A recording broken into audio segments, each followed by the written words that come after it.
struggle, all right? One ocean, one struggle. One ocean, one struggle. One ocean. We want ocean justice. When do we want it? Ocean justice. They need to submit their plan on how they want to protect their ocean, coastal water.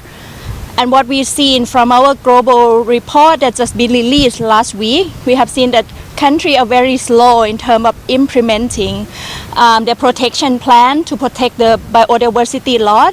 Oceans are facing a lot of threat in terms of pollution, but also in terms of IUU fishing, but also like a lot of activities that are happening by the fishing trawlers. So we are calling the authorities, all the people that are gathering at this conference, to stop IUU fishing, illegal, unreported and unregulated fishing. Na zinakuja zinavua basi samaki wengi tu, hata wale wadogo, na kuna wale wavuvi wa kutoka nchi zile ambao wanatumia ama wanaegemea uvuaji kama kitega uchumi, na zile meli kubwa ama vile vyombo vikubwa vikija basi vikivua kila kitu, inamaanisha kwamba wao watabaki na kuwa umaskini. Na serikali ya kutumia nyavu kuanzia namba 2.5 kwenda mbele, sio nyavu anaanza 1.5.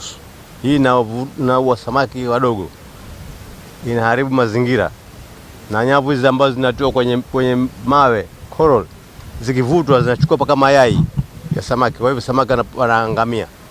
Wawajibike na watekeleze na waungane, watilie mkazo, wakubali makubaliano ambayo yameungana na BBJN.